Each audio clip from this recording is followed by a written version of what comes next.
জয় যিশু, praise the Lord. আমরা আরেকটি বার সুন্দর সকালে নতুন ভিডিও নিয়ে চলে এলাম।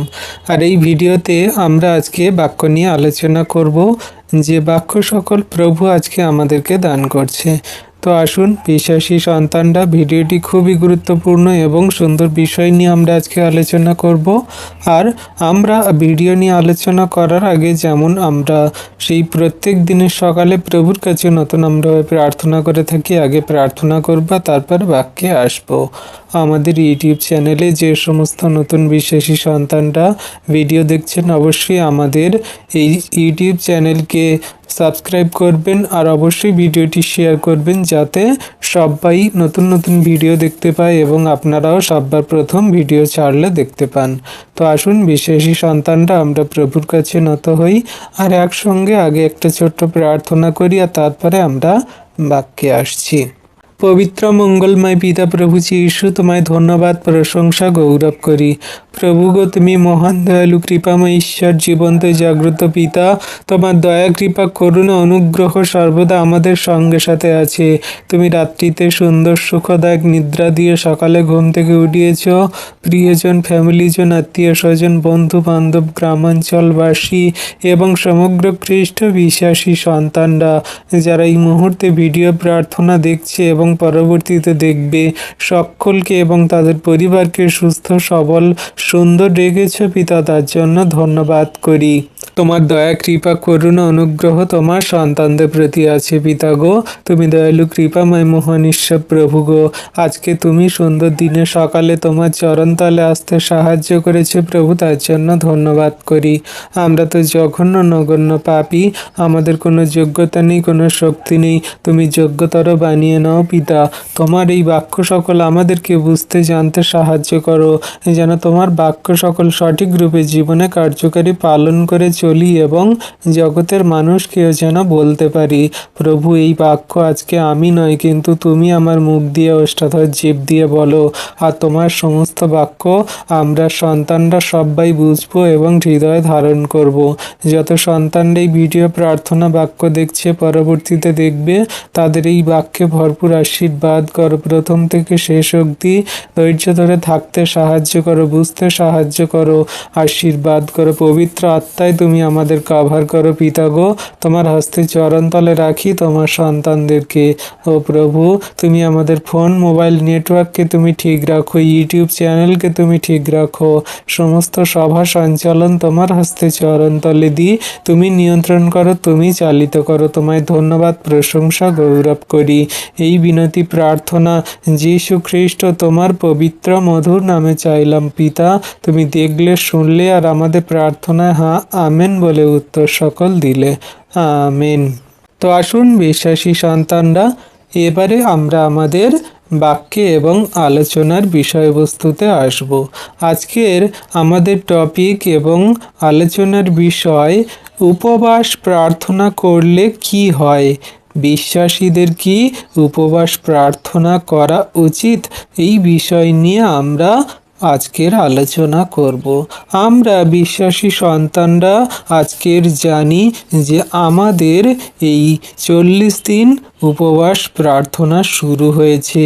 এই 40 দিন উপবাস প্রার্থনা আমরা কিভাবে কেমনভাবে করতে পারি বা কারা কারা করতে পারি, বা এই 40 দিন প্রার্থনা উপবাস করলে কি হয়, কেমনভাবে আমাদের 40 দিন প্রার্থনা করা উচিত, বাইবেল এই বিষয়ে কি বলে, সম্পূর্ণ তথ্য আমরা এই ভিডিওতে দেখব এবং জানব। তো বিশ্বাসী সন্তানরা যারা এই উপবাস প্রার্থনার বিষয়ে জানেন না, বা উপবাস প্রার্থনা করলে কি হয়, উপবাস প্রার্থনা কেমনভাবে করতে হয়, এই সমস্ত বিষয় সকল আমরা আজকে দেখব এবং জানব। বিশেষ করে 40 দিন এই প্রার্থনার বিষয়ে কি বলছে, উপবাস প্রার্থনার বিষয়ে কি বলছে, আমরা আজকের বাইবেল থেকে সম্পূর্ণ তথ্য সকল এবং সুন্দর রূপে আমরা জানব এবং বুঝব। তাই বিশ্বাসী সন্তানরা, ভিডিওটি খুবই গুরুত্বপূর্ণ এবং ইন্টারেস্টিং। আপনারা প্রথম থেকে শেষ অবধি ধৈর্য ধরে দেখুন এবং অবশ্যই এই ভিডিওটিকে শেয়ার করুন। তো তো আসুন আমরা যে বিষয় নিয়ে আজকে আলোচনা করব, প্রথম বিষয় উপবাসের উৎপত্তি।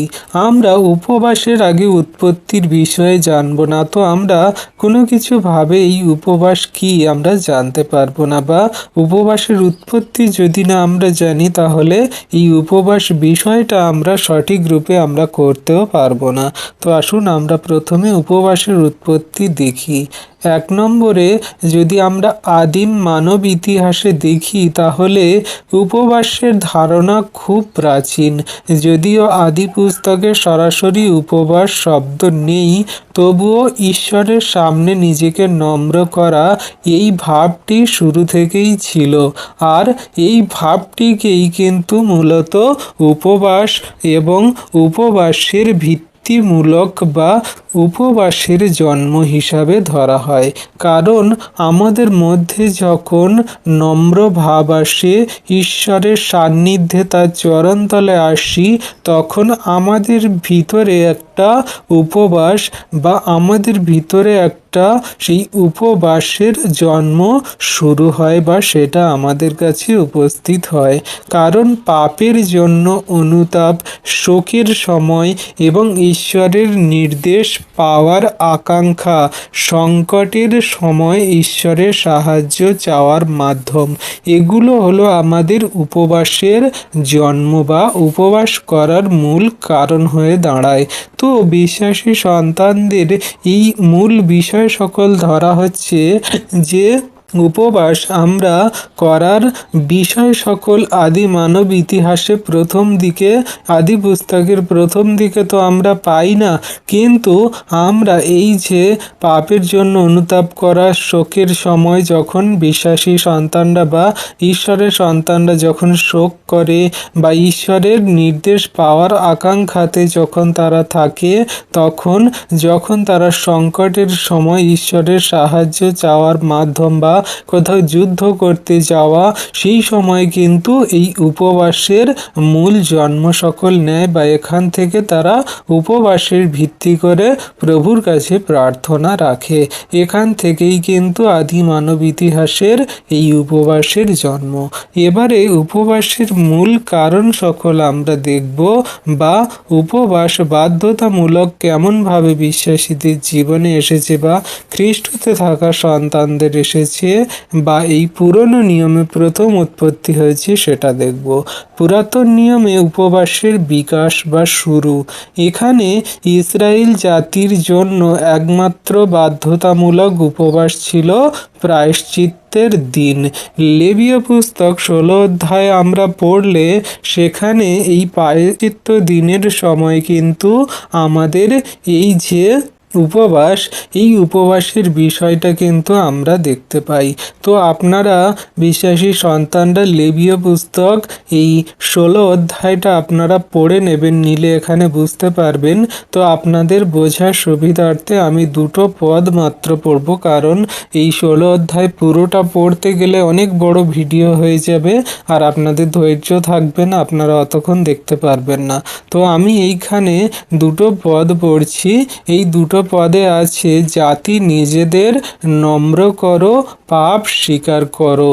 তো এটাতেই বোঝা যায় যে তখন তারা ইসরায়েল জাতিরা একমাত্র সেই ঈশ্বরের প্রায়শ্চিত্তের মধ্যে দিয়ে উপবাস সকল রেখেছিল।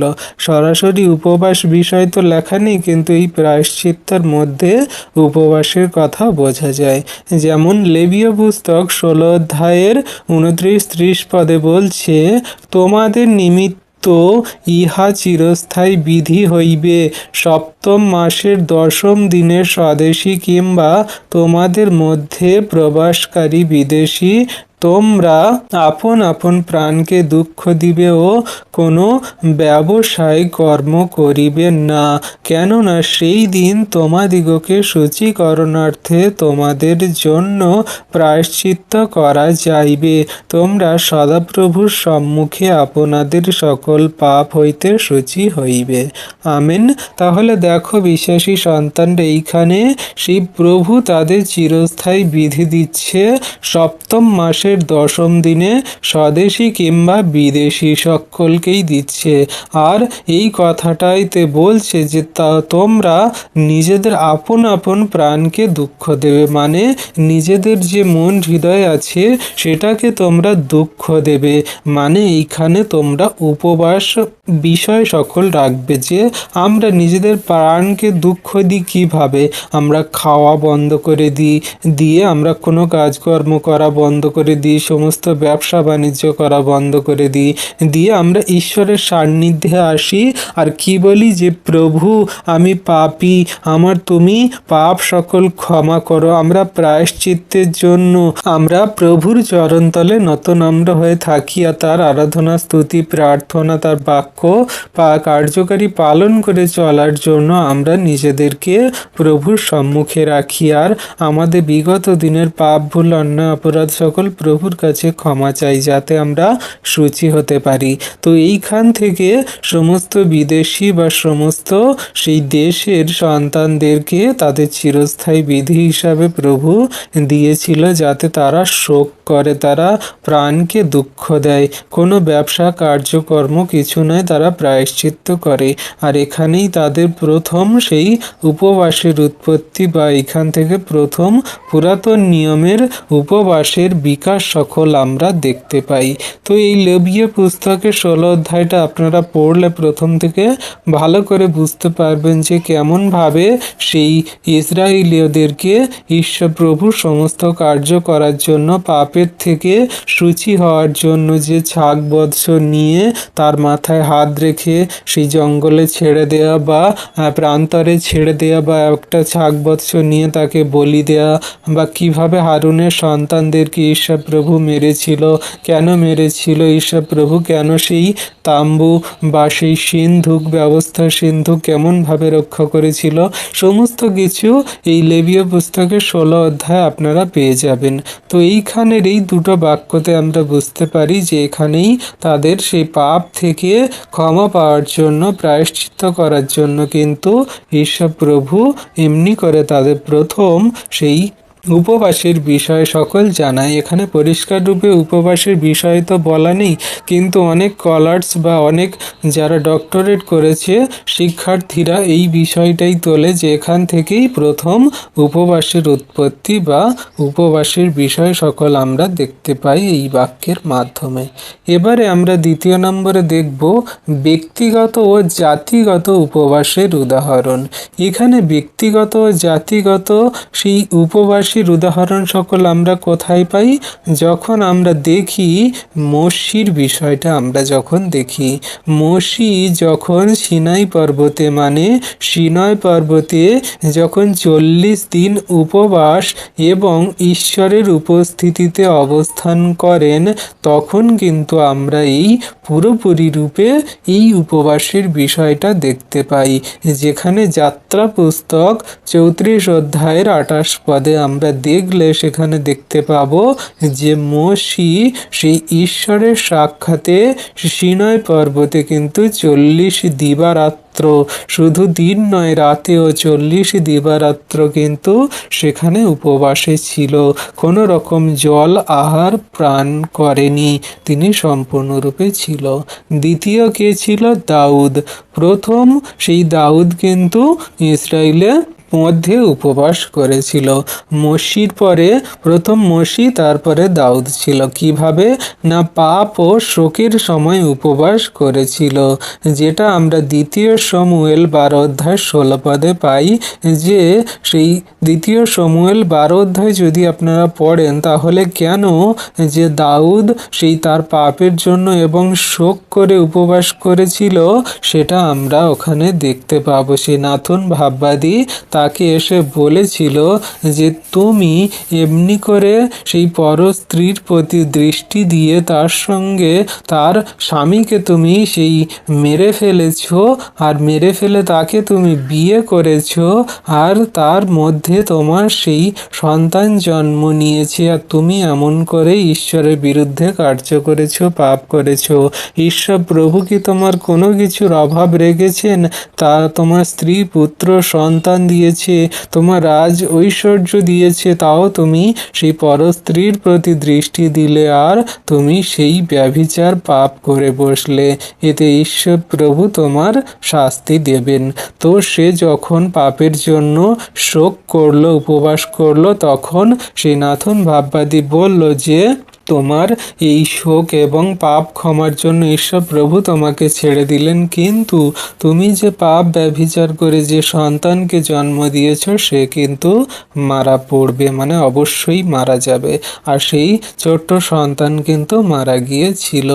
যে সন্তানকে তিনি সেই অন্য স্ত্রীর কাছ থেকে, মানে তিনি ছাদে উঠেছিল আর একজন সৈনিকের স্ত্রী সেই ঘাটে স্নান করছিল, তাকে দেখে কামনার বাসনা চোখে দেখে তার স্বামীকে মেরে দিয়ে বিয়ে করেছিল, সেই স্ত্রীর যে সন্তান হয়েছিল তাকে ঈশ্বরপ্রভু মেরেছিল। তো এমনি করে আমরা দেখতে পাই যে 2 শমূয়েল 12 অধ্যায় 16 পদে এখানে সেই পাপ ও শোকের জন্য কিন্তু সেই উপবাস রেখেছিল দাউদ। এবারে আমরা দেখি ইষ্টের কিন্তু সমস্ত জাতির জন্য, তাদের সমস্ত সন্তানদের রক্ষা করার জন্য সে প্রার্থনা এবং উপবাস রেখেছিল। আমি জাতি রক্ষা করার জন্য 3 দিন উপবাস রাখব, তোমরাও আমার সঙ্গে উপবাস রেখো। এটা আমরা ইষ্টের 4 অধ্যায় 16 পদ পড়লে আমরা পাই। আপনারা যদি ইষ্টের 4 অধ্যায়টা পড়েন তাহলে ওখানে দেখতে পাবেন যে ইষ্টের রানী একজন সেই রাজাকে বিয়ে করেছিল। সে সাধারণ একটা মেয়ে ছিল, আর সে যখন তার কাকার বা তার যে জ্ঞাতির একজনের বাবা হিসাবে তাকে নিয়ে গিয়েছিল, আর যখন সে দেখতে পেল যে একজন রাজসভায় নিচু জাতির লোকেদেরকে কিন্তু সে মারার জন্য প্ল্যান করেছিল, আর সে সেইটা জেনে ইষ্টের রানীকে বলতে, ইষ্টের তখন সে তার জন্য বা তাদের সমস্ত সেই জাতিদের জন্য, ইষ্টের যে জাতি ছিল সেই জাতির জন্য কিন্তু সে উপবাস প্রার্থনা রেখেছিল, আর রাজার কাছ থেকে সেই মোহর নিয়ে কিন্তু সেই ফাঁসি বা তাদের যে মৃত্যুদণ্ড সে রক্ষা করেছিল। এমনি করে আমরা ইষ্টের এই 4 অধ্যায় 16 পদ দেখলে এখানে উপবাসের বিষয় সকল পাই। তো এইখানে 3টে খুব গুরুত্বপূর্ণ উপবাসের বিষয় পুরনো নিয়মে আমরা দেখতে পাই। এবারে আমরা নতুন নিয়মে উপবাসের বিষয় সকল দেখব। নতুন নিয়মে আমরা প্রথম দেখতে পাই প্রভু যীশুকে। প্রভু যীশু তিনি কিন্তু উপবাস করেছিলেন। তিনি উপবাস করেছিলেন 40 দিন উপবাস করে শয়তানের পরীক্ষা থেকে জয় করে উঠেছিলেন, যেটা আমরা মথি 4 অধ্যায় পড়লে আমরা সেখানে দেখতে পাই যে প্রভু যীশু নতুন নিয়মে যখন উপবাস করেন তিনি সম্পূর্ণ এই প্রভুর কার্য সকল, মানে পিতা ঈশ্বরের কার্য সকল করার জন্য, শয়তান দিয়াবলের সঙ্গে লড়ার জন্য, পরীক্ষায় জয়লাভ করার জন্য কিন্তু তিনি এই উপবাস প্রার্থনা 40 দিন রেখেছিলেন। তিনি কোনো আহার এবং জল পান করেননি। এটা প্রভু যীশুই করতে পেরেছিলেন। এই 40 দিন উপবাস এক মোশি পেরেছিল, আর দ্বিতীয় পেরেছিল প্রভু যীশু, আর কেউ পারে। এটা আমরা বাইবেলে দেখতে পাই। তিনি শিখিয়েছেন, মানে প্রভু যীশু আমাদেরকে নতুন নিয়মে শিখিয়েছেন যে উপবাস করলে লোক দেখানোর জন্য করো না, যেটা আমরা মথি 6 অধ্যায়ের 16 থেকে 18 পদে আমরা পাই। আপনারা যদি মথি 6 অধ্যায়টা পুরো পড়েন, সেখানে দান করার বিষয়ে, সেখানে উপবাস করার বিষয়ে, আর সেখানে সেই প্রার্থনার বিষয়ে, এই 3টে বিষয় ওখানে খুব সুন্দরভাবেই কিন্তু দেয়া আছে। আপনারা ওখানে পড়ে নিতে পারবেন, বুঝতে পারবেন। তো প্রভু যীশু আমাদের শিখিয়েছে, তোমরা যখন উপবাস করো লোক দেখানো করো না, কপটি সেই সদ্যুকি ফরিসীদের মতো করো না, তোমরা মুখ মলিন করে রেখো না, তোমরা মুখ ধুয়েও, সাবান মেখো, তেল মেখো, আর ফিটফাট সুন্দর হয়ে ঘুরো, যেন মানুষ তোমাদের প্রার্থনা বা এই উপবাস দেখতে না পায়, আর তোমাদের পিতা যিনি গোপনে আছেন তিনিই যেন দেখেন আর ফল দেন। এমনি করে প্রভু যীশু কিন্তু এই উপবাসের উপবাসের বিষয় জানিয়েছে এবং তিনি উপবাস সকল করেছিলেন 40 দিন। এবারে আমরা দেখব প্রেরিতদের সময়, মানে সেই যখন প্রেরিতরা প্রভু যীশু যাওয়ার পরে প্রেরিতরাও কিন্তু উপবাস প্রার্থনা রেখেছিল বা উপবাস করেছিল। কিভাবে? বার্নবা ও পৌল কিন্তু উপবাস করেছিল। প্রেরিত আমরা 13 অধ্যায়ের 1 থেকে 3 পদ পড়লে আমরা সেখানে দেখতে পাই যে উপবাস প্রার্থনার মাধ্যমে পরিচর্যা কাজ করতে যাওয়ার জন্য প্রস্তুতি নিয়েছিলেন পৌল ও বার্নবা। প্রভু বলেছিল যে এদের দুজনকে আলাদা করে দাও, আর এরা দুজন আমার হয়ে সেই জগতের জাতির জাতির মানুষের কাছে যাবে আর সমস্ত সেই সত্য শিক্ষা এবং সুসমাচার সকল পৃথিবীর প্রান্ত পর্যন্ত ছড়িয়ে দেবে। তো আমরা পৌল এবং বার্নবার বিষয়ে উপবাসের বিষয় সকল বা মাধ্যম সকল আমরা পাই প্রেরিত পুস্তকে 13 অধ্যায়ে। এখান থেকে আমরা সমস্ত কিছু বুঝতে পারি সেই পুরানো এবং নতুন নিয়মে সেই উপবাসের উৎপত্তি বা উদ্ভব বা শুরুর দিকগুলো। এবারে আমরা বিশ্বাসীরা দেখব যে উপবাসের মাহাত্ম্য কি, এই উপবাসের মাহাত্ম্য আমাদের জন্য কেমন, এটা আমরা এবারে দেখব। এখানে আমরা 1 নম্বরে যদি দেখি, উপবাসের মাহাত্ম্যে প্রথম আছে আত্মিক নম্রতা। 1 নম্বরে আছে আত্মিক নম্রতা। উপবাস মানে নিজেকে ঈশ্বরের সামনে নিচু করা। 2 নম্বর আত্মসংযম ও আত্মার জাগরণ করা, যেখানে শরীরের চাহিদা দমন করে আত্মাকে জাগ্রত করা। 3 নম্বর কি আছে? ঈশ্বরের দিক নির্দেশ লাভ করা। বড় সিদ্ধান্তের আগে বাইবেলে উপবাস দেখা যায়, যা আমরা এখান থেকে বুঝতে পারি যে আমরা জীবনে যখন বড় কিছু সিদ্ধান্ত নিই বা বড় কিছু করার বিষয়ে ভাবি, ঈশ্বরের উপস্থিতিতে ঈশ্বরের দিক নির্দেশ লাভ করার জন্য, তখন কিন্তু বাইবেলে এই উপবাসের বিষয় দেয়া আছে। যেমন মোশি করেছেন সেই প্রভুর দিক নির্দেশ পালন করার জন্য, সমস্ত ইসরায়েল জাতিকে করার জন্য সেই মোশি করেছিল। সেই ব্যবস্থা পুস্তক যখন নেয় বা ব্যবস্থা যে প্লেট বা ফলক যখন নয় সেই 40 দিন তখন, আর প্রভু যীশু সমস্ত মানব জাতির পাপ ভার তুলে নেওয়ার জন্য কিন্তু 40 দিন এই উপবাস করেন। এটা কিন্তু বড় সিদ্ধান্তের আগে বাইবেলে এই উপবাসের বিষয় দেয়া হয়েছে। 4 কি আছে? আত্মিক যুদ্ধ। এটা খুবই গুরুত্বপূর্ণ। উপবাস শত্রুর বিরুদ্ধে আত্মিক শক্তি বৃদ্ধি করতে সাহায্য করে। যখন আমরা উপবাস করি তখন আমাদের আত্মিক শক্তি আসে, আত্মিক যুদ্ধ করি আমরা শয়তানের সঙ্গে। শয়তান অনেক প্রলোভন, মন্দতা, অনেক রকমের ব্যভিচার, পাপ আমাদের মধ্যে দিতে চায়, কিন্তু আমরা যখন উপবাসে রাখি শত্রুর বিরুদ্ধে কিন্তু আত্মিক শক্তি বৃদ্ধি করে এই উপবাস। 5 নম্বর কি আছে? অনুতাপ ও পুনর্জাগরণ, যা আমরা বিশ্বাসী সন্তানরা জাতীয় পুনর্জাগরণের সময় উপবাস গুরুত্বপূর্ণ ছিল, যা আমাদের সমগ্র এই খ্রিস্ট বিশ্বাসী এবং জাতির জাতি মানুষ পুনর্জাগরণের সময় উপবাস রাখতে পারি বা রাখা খুবই গুরুত্বপূর্ণ ছিল। তো এটাই আমাদের জন্য বিশ্বাসী সন্তানদের যে আমাদের এই উপবাসের মাহাত্ম্য, যেটা আমাদেরকে জানাচ্ছে। এবারে আমরা দেখব গভীর ধর্মতাত্ত্বিক দৃষ্টিকোণ এই উপবাসের বিষয়ে কি বলছে। উপবাস শুধুমাত্র খাদ্য ত্যাগ করা নয়, এটি একটি চুক্তিমূলক অনুশীলন, যেখানে মানুষ ঈশ্বরের সঙ্গে সম্পর্ক পুনর্নবীকরণ করে, যা বিশ্বাসী সন্তানরা এবং ঈশ্বরের সন্তানরা যারা প্রেরিত থেকে শুরু করে নবী আছে এবং যত প্রফেট পাস্টার আছে এবং যত সাধারণ এটাই আমাদেরকে শেখাচ্ছে যে উপবাস শুধুমাত্র খাদ্য ত্যাগ করা নয়, এটি একটি চুক্তিমূলক অনুশীলন যেখানে মানুষ ঈশ্বরের সঙ্গে সম্পর্কে পুনর্নবীকরণ করে, যা খ্রিস্ট বিশ্বাসীরা থেকে শুরু করে প্রথম নবী যেমন মোশি বা আরও যে সমস্ত ইসরায়েলের জাতিরা সবাই সেই উপবাসের মাধ্যমে ঈশ্বরের সঙ্গে একটা চুক্তি এবং অনুশীলনের মাধ্যমে সবাই ঈশ্বরের কাছে আসে বা ঈশ্বরের সঙ্গে সম্পর্কে যুক্ত হয়, যেটা এই উপবাসের মাধ্যমে আমরা সবাই করতে পারি। এবং পুরাতন নিয়মে অনুতাপ ও জাতীয় শুদ্ধিকরণ, নতুন নিয়মে অন্তরের পরিবর্তন ও অনন্ত রাজ্যের প্রস্তুতি, এগুলো কিন্তু এই ধার্মিকতার জন্য উপবাসের গভীর অর্থ যা আমাদেরকে বোঝায়।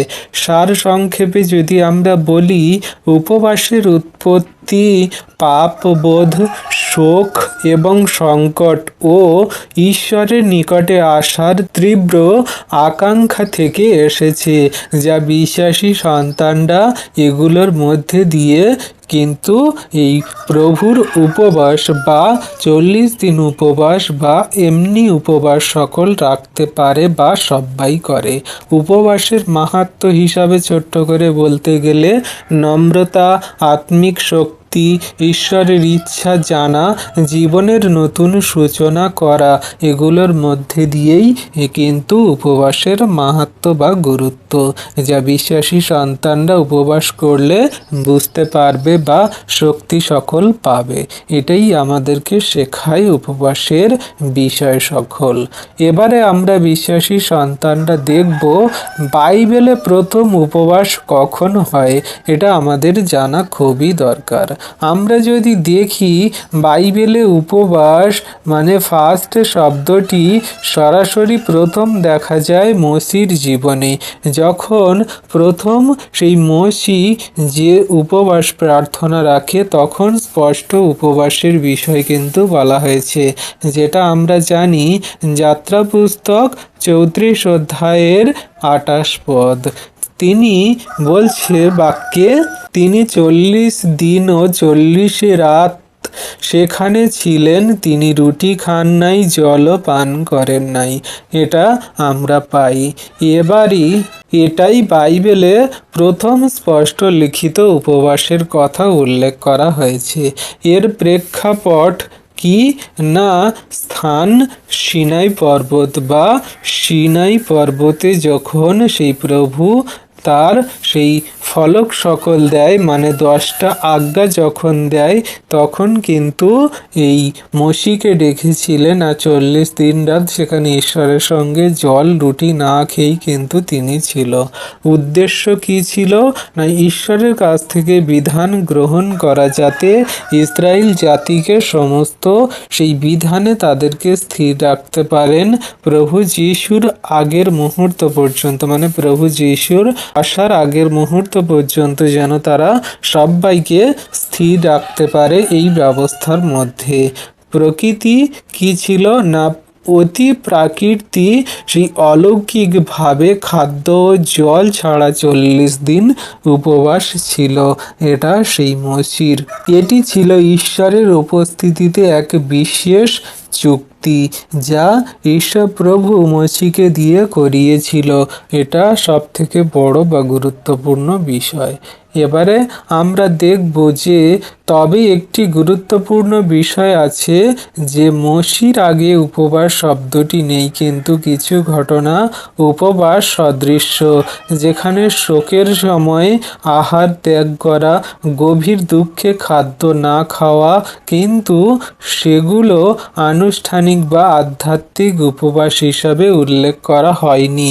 যেমনটা আমরা দেখলাম যে সেই বিশ্বাসী সন্তানরা মানে ইসরায়েলীয়রা যখন তারা শোক করে, ব্যবসা বাণিজ্য কাজ বন্ধ করে, তারা দেশের মানুষ এবং বিদেশীয়রা সবাই মিলে যখন সেই তাদের প্রায়শ্চিত্তের জন্য করেছিল, তখন কিন্তু এই যে বিষয়টা আসছে, ইসরায়েল জাতি প্রথম বাধ্যতামূলক উপবাস ছিল প্রায়শ্চিত্তের সময়, যেটা সেই লেবীয় 16 অধ্যায়ে আমরা দেখেছি।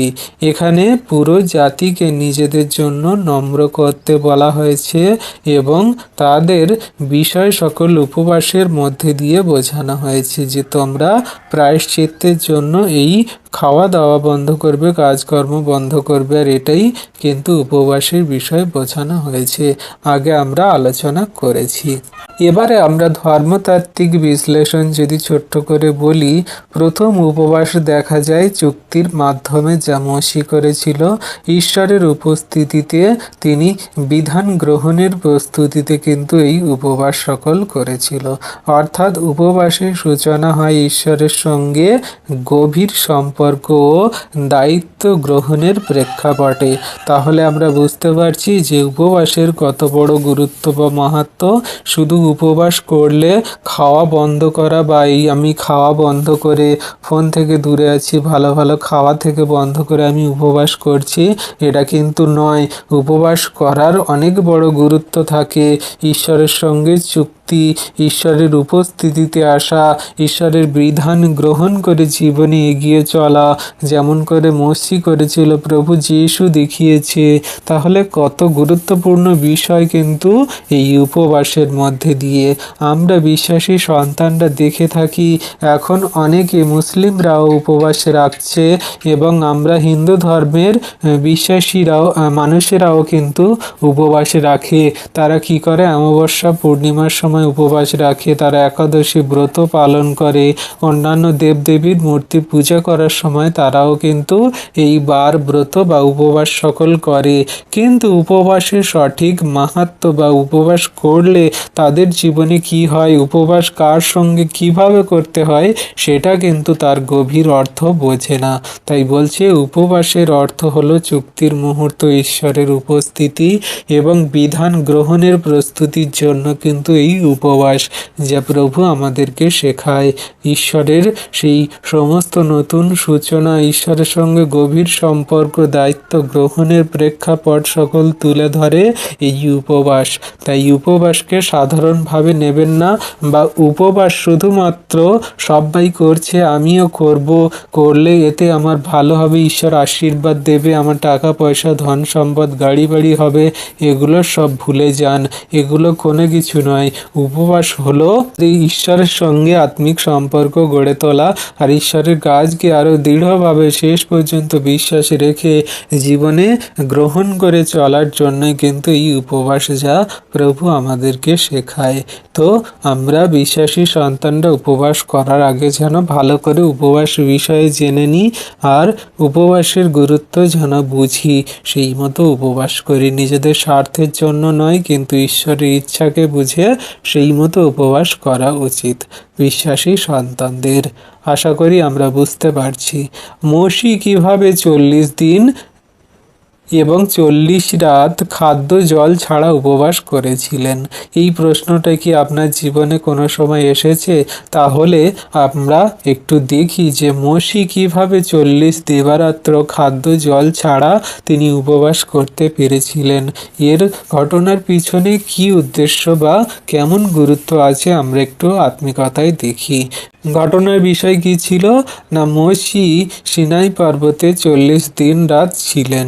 তিনি রুটি খান নাই, জলও পান করে নাই, যেটা আমরা যাত্রা পুস্তক সেই 34 অধ্যায় 27-28 পদে পাই এবং যাত্রা পুস্তক 24 অধ্যায়ের 18 পদে আমরা পাই, যেখানে এই জল খাওয়া বা রুটি না খাওয়া, জল না খাওয়া 40 দিবারাত্রির বিষয় আমরা পাই।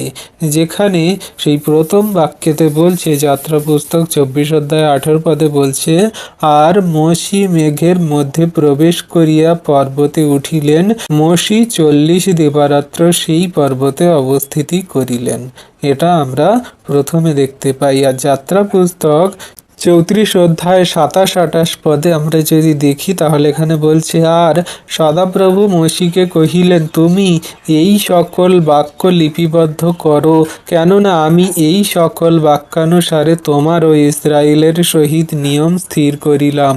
সেই সময় মসি 40 দিবারাত্র সেখানে সদাপ্রভুর সহিত অবস্থিতি করিলেন, অন্ন ভোজন ও জল পান করিলেন না।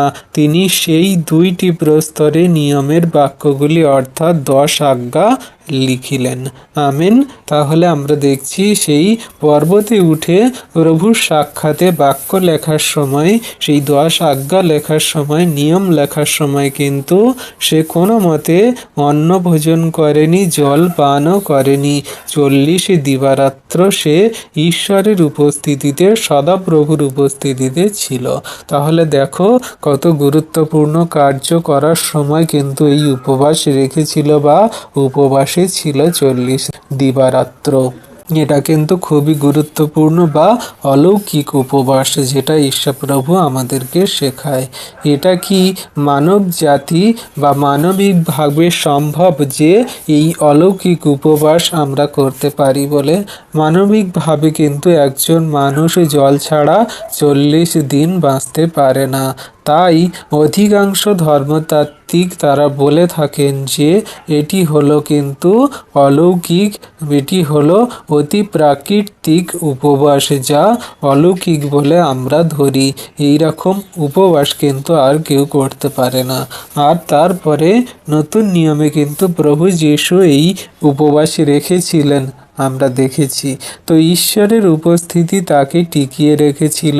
এটি সাধারণ উপবাসের নিয়ম নয়, বরং ঈশ্বরের বিশেষ কার্যের জন্য উপবাস ছিল, যা মসি করেছিল। অর্থাৎ এটি মানুষের শক্তিতে নয়, ঈশ্বরের কৃপা শক্তিতে সম্ভব হয়েছিল। হালেলুইয়া। এবারে আমরা 2 নম্বরে দেখব ঐতিহাসিক ধর্মতাত্ত্বিক প্রেক্ষাপট। কি বলছে? চুক্তির মুহূর্ত যখন সিনাই পর্বতে সেই ঈশ্বর ইসরায়েলের চুক্তি দেন, তখন কিন্তু এই মসি ছিলেন মধ্যস্থকারী। সে এই চুক্তিকে নিয়ে আসবে আর সে সমস্ত জাতির মানুষের জন্য, সেই ইসরায়েল জাতির মানুষের জন্য কিন্তু সে সমস্ত চুক্তিকে বা সেই 10 আজ্ঞাকে দেবে, আর সে মধ্যস্থতা করবে, মানে সেগুলোকে তিনি পরিচালনা করবে। ঈশ্বর প্রভু তাকে দিয়ে পরিচালনা করাবে। তো তিনি কিন্তু মধ্যস্থ ছিল, তিনি মিডিয়েটর ছিল কিন্তু। তো এটাই আমাদের এখানে উপবাসের গুরুত্ব বা বোঝায়। উপবাস এখানে জাতির পক্ষে দাঁড়ানো, পাপের জন্য মধ্যস্থতা করা, ঈশ্বরের বাক্য গ্রহণের প্রস্তুতি, যেটা আমাদেরকে শেখায়। 3 নম্বরে যদি আমরা গভীর আধ্যাত্মিক অর্থ এবং গভীর আত্মিকতার অর্থ আমরা দেখি, তাহলে আমাদের বলতে হয় ঈশ্বরের উপস্থিতি জীবনের উৎস। মানুষ শুধু খাদ্যে বাঁচে না, ঈশ্বরের বাক্যেই বাঁচে।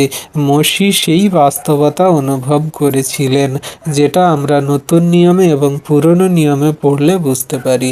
কি বলছে?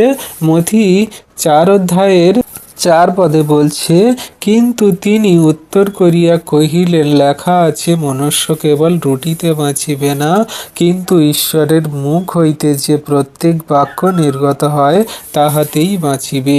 প্রভু যীশু এই বাক্যটা কোট করেছিল 2 বিবরণে, যেখানে মসিকে বলা হয়েছিল বা মসি বুঝতে পেরেছিল এই কথাটা। 2 বিবরণ 8 অধ্যায়ের 3 পদে কি বলছে? তিনি তোমাকে নত করিলেন ও তোমাকে ক্ষুধিত করিয়া তোমার অজ্ঞাত ও তোমার পিতৃপুরুষদের অজ্ঞাত মান্না দিয়া প্রতিপালন করিলেন, যেন তিনি তোমাকে জানাইতে পারেন যে মনুষ্য কেবল রুটিতে বাঁচে না, কিন্তু সদাপ্রভুর মুখ হইতে যাহা যাহা নির্গত হয় তাহাতেই বাঁচে। আমেন। তাহলে বিশ্বাসী সন্তানরা এই দ্বিতীয় বিবরণে যে আমরা দেখতে পাই, যখন স্বর্গ থেকে সেই মান্না খেয়েছিল ইসরায়েলীয় জাতিরা বা পূর্বপুরুষেরা, সেই কথাতেই কিন্তু সে বুঝতে পেরেছিল মসি যে শুধুমাত্র মান্না খেয়ে মানুষ বেঁচে থাকতে পারে না, কিন্তু যীশু প্রভু যে বাক্য আজ্ঞা শিক্ষা দিয়েছে, যে সমস্ত কথা তিনি ব্যবস্থা পুস্তকে লিখেছেন 10 আজ্ঞা, সেগুলোতেই কিন্তু মানুষ বাঁচে যদি তার আজ্ঞা শিক্ষা সকল পালন করে। আর সেই কথা প্রভু যীশু মথি 4 অধ্যায় 4 পদে কিন্তু তিনি ব্যক্ত করেছেন যে মানুষ কেবল রুটিতে বাঁচিবে না, কিন্তু ঈশ্বরের মুখ হইতে নির্গত বাক্যেই বাঁচিবে। আর সেই বাক্য কে ছিল না? প্রভু যীশু। এটা তখন তারা ইসরায়েল জাতিরা বুঝতে পারেনি যে মনুষ্য কেবল রুটিতে বাঁচবে না, কিন্তু ঈশ্বরের মুখ থেকে নির্গত বাক্যে বাঁচবে। আর সেই বাক্য কিন্তু সেই প্রভু যীশু ছিল। মানে জগতের জাতির জাতির মানুষের কথা বলা হচ্ছে। মানুষ কি করে না? খাবার খাওয়ার জন্য তারা সেই সমস্ত সারা দিন কর্ম করে থাকে, তারা সমস্ত দিন তাদের নিজেদের জীবন ব্যয় করে থাকে, কিন্তু প্রভু যীশু সেই আমাদের জন্য একজন আছেন যার উপরে আমরা বিশ্বাস করে পরিত্রাণ পাই, ধার্মিকতা পাই, পাপের ক্ষমা পাই, অনন্ত জীবনে যেতে পারি। আর আমরা সবাই জানি যোহন পুস্তকে বলছে আদিতে বাক্য ছিল, বাক্য ঈশ্বরের সঙ্গে ছিল, সেই বাক্যে মাংস মূর্তিমান হলো। সে কে না? প্রভু যীশু। তাহলে প্রভু যীশুই সেই বাক্য, যে তাকে গ্রহণ করবে সে কিন্তু কোনো মতে মরবে না। তাই বলছে সেই মনুষ্য কেবল রুটিতে বাঁচে না, কিন্তু সদাপ্রভুর মুখ থেকে যে বাক্য আসবে, মানে প্রভু যীশুকে যে গ্রহণ করে তাতেই কিন্তু সে বাঁচবে। তো প্রভু যীশুকে আমরা গ্রহণ করেছি, বিশ্বাস করেছি, আমরা অনন্তকাল অবধি বাঁচবো। আমাদের এই শরীর তো মরে যাবে, কিন্তু আমাদের আবার জন্ম হবে, মানে আমরাও পুনর্জীবিত হব, আমরা স্বর্গরাজ্যে যাব, পিতার সঙ্গে থাকব, যেমন আমরা বাইবেলের বাক্যেতে পাই। তাহলে বিশ্বাসী সন্তানরা আমরা বাক্য এখানে খুব সুন্দর রূপেই কিন্তু বুঝতে পারছি, বাক্য আমাদেরকে জানাচ্ছে। দ্বিতীয় নম্বরে আমরা দেখব সম্পূর্ণ নির্ভরতা। আমরা যারা উপবাস প্রার্থনা রাখি, খাদ্য জল ত্যাগ মানে শুধু খালি আমাদের খাদ্য জল ত্যাগ করে দিলাম, আমরা প্রার্থনা রাখলাম বা উপবাস করলাম, এটা কিন্তু নয়। খাদ্য জল ত্যাগ করা মানে প্রকৃত গুরুত্ব হলো আমার জীবন ঈশ্বরের উপর নির্ভরশীল। আমি খাবার খাবো না, জলও পান করব না, কিন্তু ঈশ্বর প্রভু আমাকে খাবার যোগাবে, জল দেবেন, তিনি আমাকে বাঁচিয়ে রাখবেন। যেটা ইব্রিয় 13 অধ্যায়ের 5 পদে বলছে। কি বলছে? তোমাদের আচার ব্যবহার ধনাশক্তি বিহীন হোক, তোমাদের যাহা আছে তাহাতে সন্তুষ্ট থাকো, কারণ তিনি বলিয়াছেন, আমি কোনো ক্রমে তোমাকে ছাড়িব না ও কোনো ক্রমে তোমাকে ত্যাগ করিব না। আমেন। তাহলে দেখো বিশ্বাসী সন্তানরা, এমনি করে কিন্তু আমাদের নির্ভর রাখতে হবে প্রভুর উপরে। আমি উপবাস রাখছি মানে জল খাওয়া ত্যাগ করছি, এবং আমি সমস্ত আমার জীবনের ভার ঈশ্বরের উপরে আমি দিয়ে দিলাম। আমার কোনো ধন টাকা পয়সা মোহমায়াতে আমার কিন্তু আসক্তি নেই, সম্পূর্ণ আমার মন হৃদয় আত্মা ঈশ্বরের চরণতলে দিয়েছি, প্রভুর চরণতলে দিয়েছি। তিনি আমাকে যা দিয়েছেন তাতেই আমি সন্তুষ্ট। আর আমি এই কথাই বলবো যে আমি কোনো ক্রমে তোমাকে ছাড়িব না, কোনো ক্রমে তোমাকে ত্যাগ করিব না, কারণ প্রভু তুমি আমাকে বলেছো যে তুমি কোনো মতে আমাকে ছাড়বে না, কোনো মতে আমাকে ত্যাগ করবে না। যত বিপদ সংকট সমস্যা খিদে দুঃখ কষ্ট সমস্যা আসুক না কেন, তুমি ঠিক আমাকে ধরে রাখবে, ঠিক আমাকে তুলবে ওঠাবে। এটাই হলো সম্পূর্ণ ঈশ্বরের উপরে নির্ভরতা, যা বাক্য দ্বারা আমাদের ইব্রিয় পুস্তকে জানাচ্ছে। হালেলুইয়া।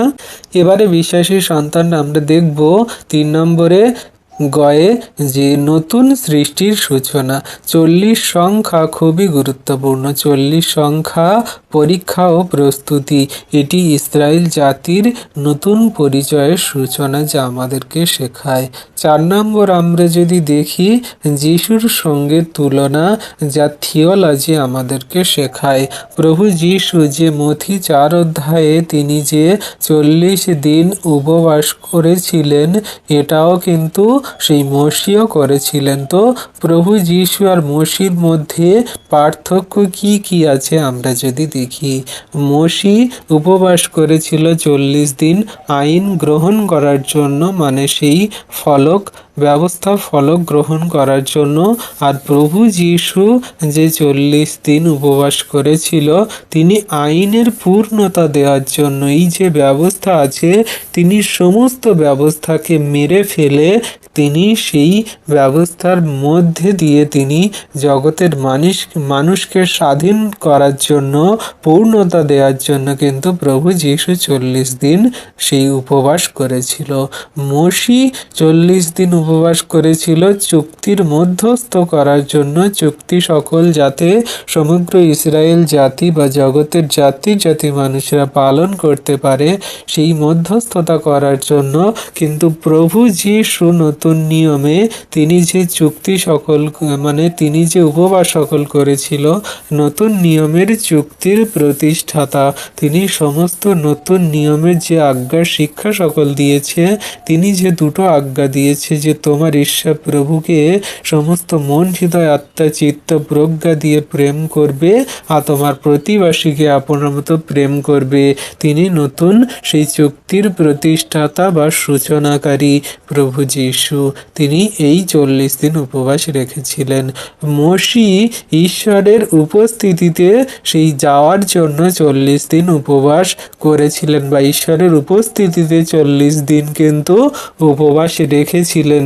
আর প্রভু যিশু 40 দিন উপবাস রেখেছিলেন যাতে শয়তান দিয়াবলের সঙ্গে লড়তে পারে, শয়তান দিয়াবলের পরীক্ষার মাঝে তিনি বিজয়ী হতে পারে। সেই জন্য কিন্তু তিনি 40 দিন উপবাস রেখেছিলেন। আর এগুলো আমরা বাইবেল থেকে পাই বা বাইবেলে আমরা দেখেছি। তাহলে এখানে মসি হলেন ছায়া আর প্রভু যিশু হলেন পূর্ণতা, যেটা আমরা স্পষ্টভাবেই কিন্তু বুঝতে পারছি। মসি শুধুমাত্র ছায়া রূপে কার্য করেছিল, আর প্রভু যিশু সম্পূর্ণ পূর্ণতা দান করেছিল নতুন নিয়মে। আমাদের সেই 40 দিন উপবাস দ্বারা আমরা দেখেছি বা জানতে পারি। হালেলুইয়া। 5 নম্বর আধ্যাত্মিক শিক্ষা যদি আমরা দেখি, উপবাস মানে কেবল না খাওয়া নয়, ঈশ্বরের সঙ্গে গভীর মিলন, মধ্যস্থতার দায়িত্ব, আত্মার খাদ্যকে অগ্রাধিকার দেওয়া, এটা আমাদের জন্য শিক্ষা দেয়। ডক্টরেট লেভেলে সারাংশ যদি আমরা ছোট্ট করে দেখি, মসি 40 দিনের উপবাস ছিল অতি প্রাকৃতিক, মানে অলৌকিক সংরক্ষণ এবং চুক্তির মূল রূপান্তর, মধ্যস্থতামূলক ত্যাগ, যা প্রভু আমাদেরকে শেখায়। এটি দেখায় যে যখন ঈশ্বর ডাকেন তখন তিনি শক্তিও দেন। জগতের মানুষের কাছে যা অসম্ভব, কিন্তু ঈশ্বরের কাছে সবই সম্ভব। হালেলুইয়া। তাহলে বিশ্বাসী সন্তানরা এমনি করে আমরা সেই উপবাসের বিষয় জানতে পারছি, বুঝতে পারছি। এবারে আমরা দেখব 40 দিন উপবাস মানে কি, এর গুরুত্ব ও বাইবেলের শিক্ষা কি। আমরা একটু দেখি। 40 সংখ্যায় বাইবেলীয় প্রতীকী অর্থ কিন্তু আছে। বাইবেলে 40 সংখ্যা সাধারণত বোঝায় পরীক্ষা, শুদ্ধিকরণ, প্রস্তুতি, পরিবর্তনের সময়কাল, যেটা আমাদেরকে বোঝায়। এটি শুধু একটি সময়ের পরিমাপ নয়, বরং একটি আধ্যাত্মিক যাত্রা বা আত্মিক শুরু বলতে পারি, যা প্রভু আমাদেরকে শেখায়। পুরাতন নিয়মে 40 দিনের উদাহরণ কেমন? নোহ 40 দিন রাত সেই বৃষ্টিতে, যখন সমস্ত বিশ্বব্যাপী একদম ডুবে গিয়েছিল। আমরা সেই পুরাতন নিয়মে দেখতে পাই নোহের সময়ে 40 দিবারাত্র বৃষ্টি হয়েছিল। সেটা আমরা পাই আদি পুস্তক 7 অধ্যায়ের 12 পদে। ঈশ্বরের বিচার ও পৃথিবীর শুদ্ধিকরণ হয়েছিল। আমরা মসির সময় দেখতে পাই সেই সিনাই পর্বতে 40 দিন তিনি উপবাস রেখেছিল, যেটা যাত্রা পুস্তক 24 অধ্যায়ের 18 পদ ও যাত্রা পুস্তক 34 অধ্যায়ের 28 পদ। তখন আইন গ্রহণের পূর্বে প্রস্তুতি ও ঈশ্বরের উপস্থিতিতে আহ্বান, এটা আমরা দেখতে পাই। এলিও 40 দিন পথ চলেছিল। এক রাজাবলী 19 অধ্যায়ের 8 পদে আত্মিক দুর্বলতার পর পুনর্নবীকরণ, যেটা এলিও পেয়েছিল আমরা যদি এক রাজাবলী 19 অধ্যায়টা পুরো পড়ি সেখানে দেখতে পাবো। ইসরায়েল জাতি 40 বৎসর মরুভূমিতে ছিল, সেটা আমরা গণনা পুস্তক 14 অধ্যায়ের 33-34 পদ পড়লে আমরা দেখতে পাই। পরীক্ষা ও জাতিগত প্রস্তুতি, যেটা গণনা পুস্তক 14 অধ্যায় পড়লে আমরা দেখতে পাই। তাহলে বিশ্বাসী সন্তান এমনি করে পুরনো নিয়মে কিন্তু সেই সমস্ত উপবাসের বিষয় দেয়া হয়েছে। নতুন নিয়মে 40 দিন উপবাস কিভাবে করেছিল? মরুভূমিতে 40 দিন উপবাস। মথি 4 অধ্যায়ের 1-2 পদে যেটা আমরা দেখতে পাই, প্রভু যীশু একমাত্র করেছিল। যীশু তার প্রকাশ্য পরিচর্যা কাজ শুরু করার আগে 40 দিন রাত তিনি অনাহারে উপবাস রেখেছিলেন বা উপবাস করেছিলেন। এর গভীর অর্থ: 1. শয়তানের পরীক্ষা, 3টি প্রধান প্রলোভন, 2. দ্বিতীয় আদম হিসেবে জয়, সেখানে আদম হেরেছিলেন, সেখানে যীশু খ্রিস্ট জয়ী হয়েছিলেন। তৃতীয়, ইসরায়েলের প্রতীক, যে 40 বছর বনাম 40 দিন সেটাকে তিনি ধ্বংস করেছিলেন। আর 4 নম্বর, মিশনের প্রস্তুতি, যে মিশনে প্রভু যীশু আসছেন, যে মিশন পূরণ করবেন, সেই মিশনের প্রস্তুতি নেওয়ার জন্য এই 40 দিন রাত তিনি এই উপবাস সকল রেখেছিল। এবারে আমরা দেখব 40 দিন উপবাসের আধ্যাত্মিক গুরুত্ব কি। 1 নম্বরে আত্মসংযম, শরীরের উপর আত্মার কর্তৃত্ব করতে দেয়া, এটা আমাদেরকে আধ্যাত্মিক সেই উপবাসের বিষয় বা গুরুত্ব জানায়। দ্বিতীয়, ঈশ্বরের নিকটে আসা, উপবাস শুধু খাদ্য বর্জন নয়, বরং ঈশ্বর কেন্দ্রিক মনোযোগ বাড়ানো। 3 নম্বর কি আছে? পরীক্ষা ও জয়, উপবাসের সময় শত্রুর আক্রমণ বাড়ে, কিন্তু বিজয়ও আসে যদি আমরা ধৈর্য ধরে উপবাস কমপ্লিট করি, অবশ্যই হবে। 4 নম্বর, নতুন সূচনা, উপবাস শেষে ঈশ্বর নতুন অধ্যায় শুরু করেন। আমরা যখন একটা উপবাস শেষ করব, আমরা বুঝতে পারবো যে ঈশ্বর প্রভু আমাদের জীবনে নতুন কিছু দান করছে, নতুন কিছু অধ্যায় শুরু করছে, যদি আমরা প্রকৃত রূপে ঈশ্বরের কলিংয়ে বা ঈশ্বরের উপস্থিতিতে সত্যরূপে উপবাস সকল রাখি। এবারে আমরা দেখব বিশ্বাসী সন্তানরা উপবাস সম্পর্কে যিশুর কি শিক্ষা ছিল, আমরা একটু দেখব। মথি 6 অধ্যায়ের 16-18 পদ অনুযায়ী আমরা সবাই জানি যে লোক দেখানো উপবাস নয়, গোপনে করো, ঈশ্বর গোপনে পুরস্কার দেবেন, যেটা বলছে মথি 6 অধ্যায় 16-18 পদে। আর তোমরা যখন উপবাস করো তখন কপটীদের ন্যায় বিষণ্ণ বদন হইও না, কেননা তাহারা লোককে উপবাস দেখাইবার নিমিত্ত আপনাদের মুখ মলিন করে। আমি তোমাদিগকে সত্য বলিতেছি, তাহারা আপনাদের পুরস্কার পাইয়াছে। কিন্তু তুমি যখন উপবাস করো, মাথায় তৈল মাখিও এবং মুখ ধুইও, যেন লোকে তোমাদের উপবাস দেখিতে না পায়, কিন্তু তোমার পিতা যিনি গোপনে বর্তমান তিনি দেখিতে পান, তাহাতে তোমার পিতা যিনি গোপনে দেখেন তিনি তোমাকে ফল দিবেন। আমেন। তাহলে বিশ্বাসী সন্তানরা এই বাক্য দ্বারা আমরা বুঝতে পারছি, যখন আমরা উপবাস করব কপটীদের মতন কিন্তু কোনো মতে বিষণ্ণ বদন মুখ মলিন করে রাখবো না, মানুষকে দেখানোর জন্য উপবাস করব না, কিন্তু আমরা সম্পূর্ণ ঈশ্বরের উপস্থিতিতে আসব আর মাথায় তেল মাখবো, মুখ ধোবো, পরিষ্কার ফিটফাট হয়ে সুন্দর রূপে ঘুরবো এবং উপবাস সকল মানুষকে না দেখিয়ে গোপনে উপবাস করব। যিনি আমাদের পিতা গোপনে দেখেন তিনি গোপনে অবশ্যই ফল সকল আমাদের দেবেন। এবারে আমরা খ্রিস্টীয় ঐতিহ্যে 40 দিন যে উপবাসের বিষয় আমরা দেখি, সেই বিষয় আমরা দেখব, যেটাকে আমরা লেন্ট ইস্টারের আগে 40 দিনের উপবাস অনুসূচনার সময় সকল আমরা দেখি এটি যিশুর 40 দিনের উপবাস স্মরণে আমরা পালন করে থাকি। এটা বিশেষত ক্যাথলিক ও অন্যান্য খ্রিস্ট বিশ্বাসী সন্তানরা পালন করে, যা এখন হচ্ছে এই কয়েক সপ্তাহ আগে থেকে শুরু হয়েছে। আর এটা আমরা একটা বিশেষ কথা শুনেছি যে 35 বছরে এই মাত্র একবার মুসলিমরাও যে রোজা রাখে, আর খ্রিস্টতে থাকা বিশ্বাসী সন্তানদের যে 40 দিন এই যে উপবাস সকল পড়ে, এই 35 বছরে একবার, মানে এই বছরে পড়েছে 2026-এ। সবাই কিন্তু মুসলিমরা আর এই খ্রিস্টতে থাকা বিশ্বাসী সন্তানরা দুজনেই কিন্তু দুটো সম্প্রদায়ের মানুষ কিন্তু একসঙ্গে তারা এই উপবাস সকল শুরু করেছে। মুসলিমদের 30 দিন আর খ্রিস্টতে থাকা বিশ্বাসী সন্তানদের মানে খ্রিস্টিয়ানদের 40 দিন।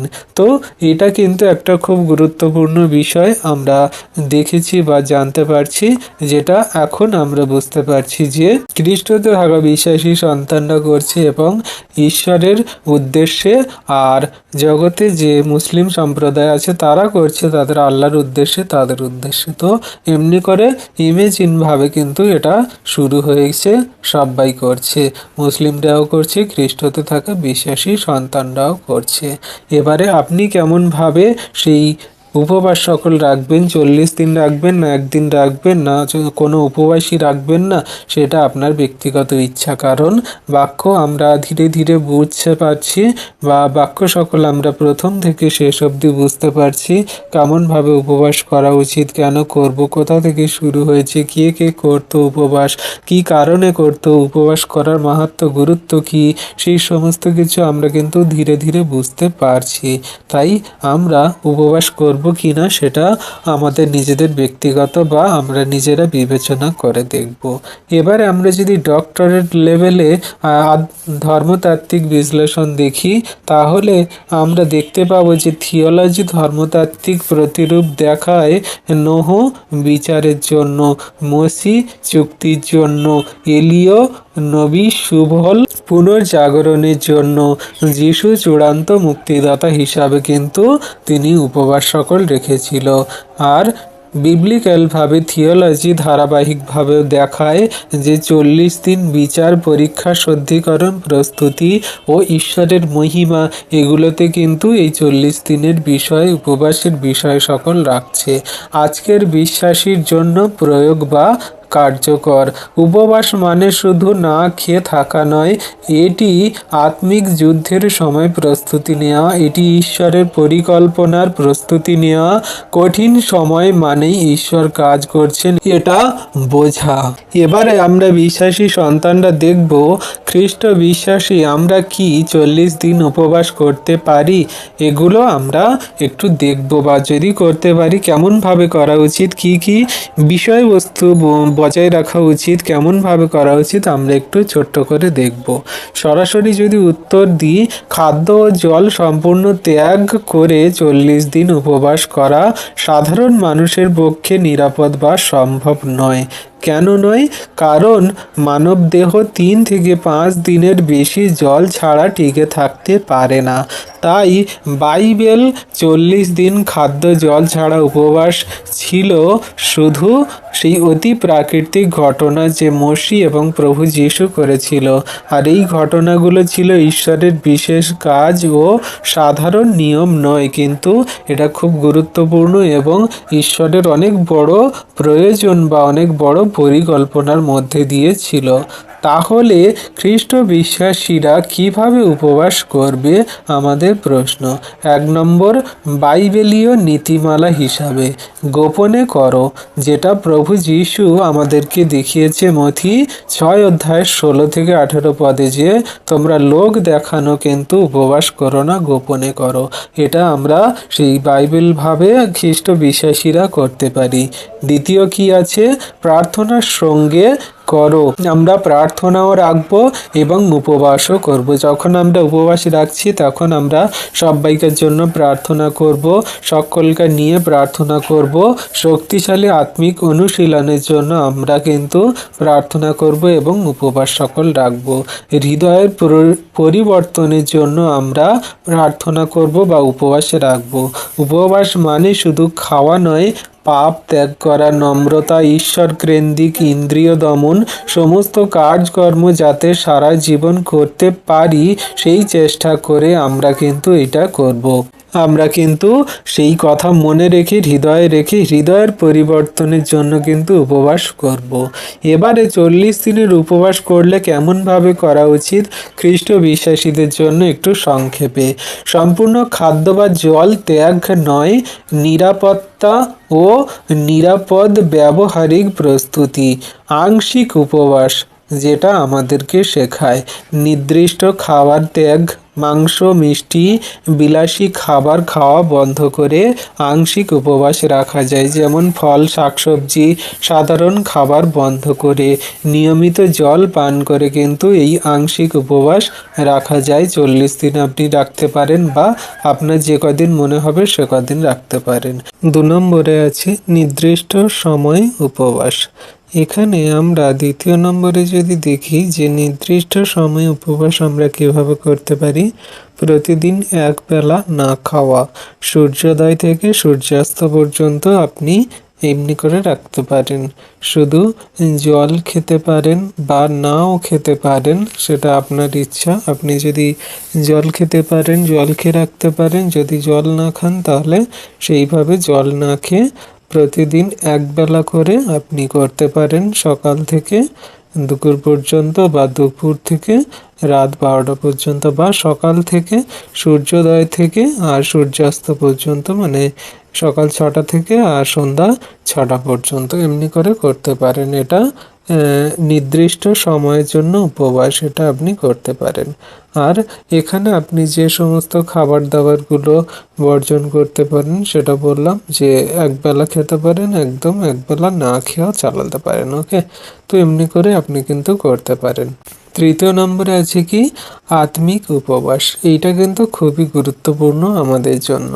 সোশ্যাল মিডিয়া, টিভি, বিলাসিতা ত্যাগ করতে হবে এবং আমাদের যে এই আংশিক উপবাসে যে সমস্ত খাবার দাবারের কথা বলা হয়েছে, যে মাংস, মিষ্টি, বিলাসী খাবার দাবার এগুলো ত্যাগ করতে হবে এবং শাকসবজি, সাধারণ খাবার দাবার এগুলো বন্ধ করতে হবে।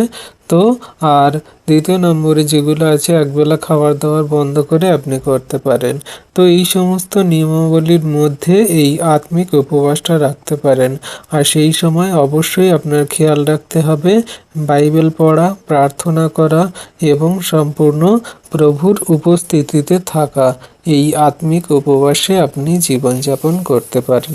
এটা আপনি একবেলা, একদিন বা কয়েকদিন যেরকমভাবে আপনার শরীর অনুযায়ী চলবে সেই মতো কিন্তু আপনি করতে পারেন। শরীরের উপরেই কিন্তু ডিপেন্ড করছে, কারণ ঈশ্বর প্রভু আমাদের কোনো মতে সেই সম্পূর্ণ শরীরকে কষ্ট দিয়ে উপবাস করতে বলেনি। তো আমরা যে উপবাস সকল করি ঈশ্বরের উপস্থিতিতে আসার জন্য, আত্মিকতায় বৃদ্ধি পাওয়ার জন্য। তো আমরা সেই সর্বদা খেয়াল রাখবো যেন আমাদের শরীরে যেন কোনো ক্ষতি না হয় বা আমাদের শরীরে এমন কোনো সমস্যা না হয় যে উপবাস করার কারণে আমি দুর্বল হয়ে পড়ছি, আমার মাথা ঘুরছে, চোখ ঝাপসা হয়ে যাচ্ছে, আমি কোনো কিছু করতে পারছি না বা বলতে পারছি না, কোনো কিছু মনে রাখতে পারছি না, অ্যাসিডিটি, গ্যাস, নানান রকম অসুস্থতা বেড়ে যাচ্ছে। তো সেগুলো যেন না হয় অবশ্যই খেয়াল রাখতে হবে। ওকে, কারণ ঈশ্বর প্রভু আমাদের দয়াই চাই, বলিদান নয়, আমরা জানি। তো সেইভাবে আমরা অবশ্যই প্রার্থনা সকল রাখবো। গুরুত্বপূর্ণ কিছু সতর্কতা: যদি কারোর ডায়াবেটিস, গ্যাস্ট্রিক সমস্যা, উচ্চ রক্তচাপ, দুর্বলতা থাকে তাহলে সে দীর্ঘ উপবাস করার আগে কিন্তু অবশ্যই চিকিৎসকের পরামর্শ ছাড়া এগুলো করা উচিত নয়, কারণ এতে আপনার শরীর ক্ষতি হতে পারে আর আপনি অসুস্থ হতে পারেন। কারণ আবেগে সব কিছু হয় না। আপনি হয়তো বলতে পারেন যে আমরা তো প্রভুতে বিশ্বাসী, আমাদের কিছু হবে না। অবশ্যই, কিন্তু ডাক্তারদের পরামর্শ জরুরি। অবশ্যই যখন আপনি দীর্ঘ 40 দিন যাবৎ উপবাস রাখবেন তখন একটা সমস্যা আপনার দেখা দিতে পারে বা অসুবিধা হতে পারে যদি আপনার এই সমস্ত রোগ ব্যাধি থেকে থাকে। তো অবশ্যই কিছু ডাক্তারের পরামর্শ নেওয়া উচিত, আর যদি আপনি করতে পারেন অবশ্যই তো খুবই ভালো। ঈশ্বরের কাছে প্রার্থনা করে এগোবেন, প্রভু আপনাকে নিয়ে যাবেন। ঈশ্বর কোনো রকম আত্মহত্যামূলক কষ্ট চান না, বা তিনি চান আজ্ঞাবহ হৃদয়। আপনি ঈশ্বর প্রভুর আজ্ঞার শিক্ষা সকল সঠিক রূপে কার্যকারী পালন করে চলুন, বাইবেলের বাক্য পালন করুন। উপবাস লাগবে না বা উপবাস করতেই হবে না। ঈশ্বর প্রভু আপনার জীবনে প্রত্যেক দিন প্রতিটা মুহূর্ত সেই অনুগ্রহ আশীর্বাদ দিচ্ছে। আপনি সর্বদাই ঈশ্বর অনুগ্রহ আশীর্বাদে শেষ দিন পর্যন্ত চলতে পারবেন যিশু নামেতে। Amen, hallelujah. এবারে কিছু ধর্মতাত্ত্বিক ভারসাম্য। মোশি ও যিশুর 40 দিনের উপবাস ছিল মুক্তির ইতিহাসের বিশেষ মুহূর্ত, এবং সাধারণ বিশ্বাসীর জন্য এটা আদেশ নয়। নতুন নিয়মে কোথাও বলা হয়নি যে প্রত্যেক বিশ্বাসীদের 40 দিন উপবাস করতেই হবে, কারণ এখানে কোনো রকম বাধ্যবাধকতা বা জোর দেওয়া হয়নি। মোশি আর প্রভু যিশু যে 40 দিন উপবাস করেছিল এটা ঈশ্বর প্রভুর অনেক বড় পরিকল্পনা ছিল, কিন্তু বিশ্বাসীদের জন্য এগুলো আর করতে লাগে না বা করতে হয় না। কিন্তু তাও যদি আপনারা করতে চান তো অবশ্যই কিছু ক্ষেত্রে প্রভুর বাক্য সকল সঠিক রূপে পালন করবেন, আর কিছু ক্ষেত্রে সেই সমস্ত বিষয় সকল মনে রাখবেন যেগুলো আপনার শরীরের জন্য গুরুত্বপূর্ণ, ভালো। তাহলে 40 দিনের অর্থ কি আমাদের জন্য? আত্মিক প্রস্তুতির সময়, ঈশ্বরের কাছে গভীর সমর্পণ, অভ্যাস ভেঙে নতুন জীবন শুরু করা, প্রার্থনায় স্থির থাকা, এগুলো আমাদের জন্য। আর আপনার জন্য একটি ভারসাম্যপূর্ণ পরিকল্পনা উদাহরণ দিচ্ছি 40 দিনের উপবাসের জন্য। এটা আপনি ফলো করতে পারেন, তাহলে অবশ্যই আপনার জীবনে কাজে আসবে বা ভালো হবে। প্রতিদিন 1-2 ঘন্টা প্রার্থনা, একটি সুসমাচার বই সম্পূর্ণ করা, মানে যে আপনি মথি, মার্ক, লুক, যোহন বা আরও যে সমস্ত বই সকল আছে, পুস্তকগুলো আছে, সেগুলোর মধ্যে একটা অধ্যায় আপনি পূরণ করতে পারেন। সপ্তাহে 1-2 দিন আংশিক উপবাস রাখতে পারেন। প্রতিদিন আত্মবিশ্লেষণ করতে পারেন, মানে প্রার্থনা সবাই জয়েন করতে পারেন, বা আপনি প্রত্যেক দিন চার্চে, মণ্ডলীতে যেখানে যেমন হয় সেভাবে আপনি যেতে পারেন, আসতে পারেন, প্রভুর সঙ্গে সর্বদা জুড়ে থাকতে পারেন। তো এমনি করে প্রভুতে আপনি স্থির থাকুন, ঈশ্বর প্রভু আপনাকে অবশ্যই আশীর্বাদ অনুগ্রহ করবেন। শেষ কথা যদি বলি, 40 দিন উপবাস করা বাধ্যতামূলক নয়। ঈশ্বর সময়ের দৈর্ঘ্য নেয় না, কিন্তু মানুষের হৃদয়ের গভীরতা দেখেন, যে মানুষ কেমনভাবে প্রভুকে গ্রহণ করে চলছে, কেমন প্রভুতে স্থির আছে। তো এটাই আমাদের বিশ্বাসীদের জন্য, যারা আমরা আজকে প্রভুর প্রতি বিশ্বাস রেখে জীবনযাপন করছি, যদি সঠিক রূপে জীবনযাপন করে চলি তাহলে কোনো মতে উপবাস লাগে না। 40 দিন না, একদিন নয়, আংশিক উপবাস, সম্পূর্ণ উপবাস বা আত্মিক উপবাস, কোনো কিছুই লাগে না। প্রভু আমাদের সমস্ত আশীর্বাদ যুক্ত করবেন। তো কিছু কিছু ক্ষেত্রে যদি আপনারা এই সমস্ত উপবাস বা এই সমস্ত প্রার্থনা সকল রাখতে চান, তাহলে এই সমস্ত বিষয় সকল মাথায় রাখবেন যেগুলো আমরা ভিডিওতে বললাম। তো অবশ্যই প্রভু আপনাদের সঙ্গে সাথে আছে, আশীর্বাদ অনুগ্রহ করছে, আমরা বিশ্বাস করি। আসুন বিশ্বাসী সন্তানরা, এই যে বাক্য সকল আমরা শুনলাম, বুঝলাম, হৃদয়ে ধরলাম, যাতে কার্যকারী পালন করে চলতে পারি, তার জন্য প্রভুকে ধন্যবাদ দিই। ঈশ্বর প্রভু আপন বাক্যে সকলকে আশীর্বাদ করুন। আমেন। তো আসুন বিশ্বাসী সন্তান, এই যে বাক্য প্রভু আমাদেরকে দান করলো, এই বাক্য সকল যাতে হৃদয়ে ধরে রাখতে পারি, একটা ছোট্ট বিনতি প্রার্থনা করি। হে পবিত্র মঙ্গলময় পিতা প্রভু যীশু, তোমায় ধন্যবাদ, প্রশংসা, গৌরব করি পিতা। তুমি যে এই সুন্দর মধুর বাক্য সকল দান করলে, এই যে উপবাস বিষয় জানালে, তোমার সন্তানরা যেন এই উপবাস সকল করতে পারে এবং হৃদয় ধরে রাখতে পারে, কার্যকারী পালনকারী হতে পারে। তুমি অনুগ্রহ আশীর্বাদে তোমার সন্তানদেরকে স্থির রাখো, ঠিক রাখো, আশীর্বাদ করো। যত সন্তান এই ভিডিও প্রার্থনা দেখছে, পরবর্তীতে দেখবে, সকলকে তুমি ভরপুর আশীর্বাদ, অনুগ্রহ, দয়া, কৃপা কৃপা করুণা করো, তোমার অনুগ্রহতে স্থির রাখো। ধন্যবাদ পিতা পুত্র পবিত্র আত্মা, ধন্যবাদ প্রভু যীশু। এই বিনতি প্রার্থনা চাইলাম যীশু খ্রিস্ট তোমার পবিত্র মধুর নামে। তুমি শুনলে, দেখলে প্রার্থনা, হ্যাঁ আমেন বলে উত্তর দিলে। আমেন।